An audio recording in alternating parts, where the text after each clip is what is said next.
जितेंद्र आव्हाडांनी माणिकराव कोकाटेंच्या राजीनाम्याची मागणी केली आहे।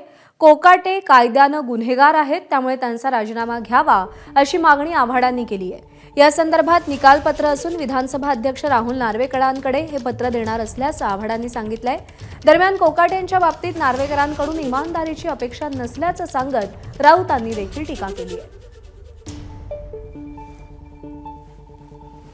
विधानसभेचे अध्यक्ष खोटं बोलत आहेत। विधानसभेच्या अध्यक्षांवर दबाव आहे। विधानसभेच्या अध्यक्षांनी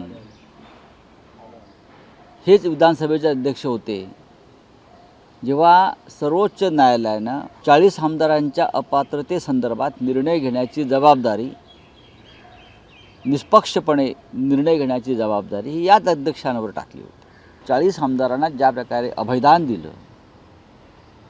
तेव्हा त्यांच्याकडून तुम्ही काय अपेक्षा करताय? हे अध्यक्ष गेल्या 4 वर्षामध्ये पदोपदी खोटं बोललेलं आहे, त्यांनी खोटं वागलेलं आहे।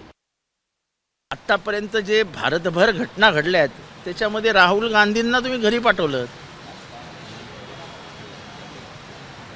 त्यामुळे ह्या कायद्याचं आणि ते मंत्री आहेत, ते नुसते आमदार असते तर ठीक आहे। आत्ता मी परत राहुल नार्वेकरांना एक पत्र देतोय, त्याच्यात निकालपत्र जोडून देतोय। नाही, कसं आहे की महाराष्ट्राच्या अध्यक्षांना निकालपत्र मिळायला थोडासा उशीर होतो, त्याचं कारण समजत नाही मला। अनेक असे तुम्ही कारवाया केल्या आणि इथे मात्र आम्हाला निकालपत्रच मिळालं नाही।